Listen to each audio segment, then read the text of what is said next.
sur les images de que France 2. sur ces images Absolument. de France 2.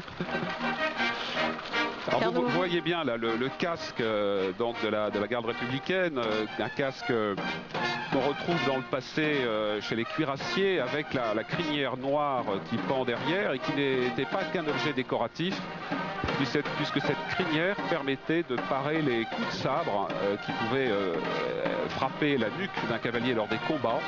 Et en fait, avec un sabre même très bien aiguisé, vous ne pouvez pas trancher une crinière de cheval.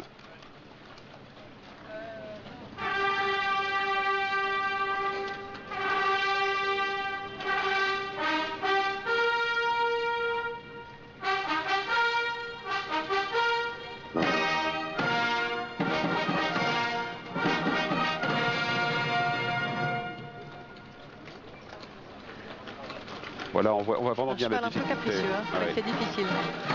Tous ces cavaliers portent la culotte blanche et ne la portent que en présence du chef de l'État. Applaudissements fournis et mérités pour une prestation tout à fait exceptionnelle. Exceptionnelle pour cette animation inédite donc, hein, de ce carrousel des lances. Il faut savoir que 1 an de préparation hein, pour ces cavaliers pour arriver à exécuter les figures que vous venez de voir en direct sur France 2 et sur TV5 Monde, car vous êtes extrêmement nombreux, des millions à nous regarder à travers le monde grâce à TV5 Monde. C'est d'autant plus difficile qu'il faut que les chevaux s'habituent au son, aux vibrations même des cymbales.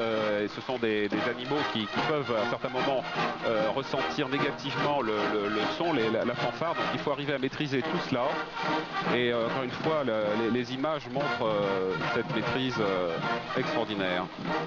Vous voyez le sabre qui pend au côté et qui est encore une fois le souvenir des charges de cavalerie. Célèbre sous le Premier Empire, hein, Murat chargeant en la tête de 2000 cavaliers, à l'époque où la cavalerie jouait le rôle d'enfonceur, de coin dans les forces au sol. Absolument superbe ce carrousel des lances. Oui, puis il faut rappeler aussi que le cheval est un animal aussi très craintif et qu'il n'y a pas que pour les militaires que c'est une journée stressante. Oui, absolument. Et tout à l'heure, vous aviez, Marie, rappelé que dans la tribune se trouve le secrétaire général de l'OTAN, M.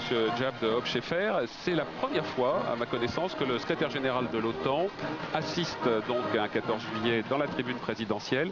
Il faut rappeler que cette année, la France est revenue dans le commandement intégré de l'OTAN. Et là, alors attention, c'est parti. Le défilé aérien commence et le commandant Lyoté va nous aider à commenter ce défilé aérien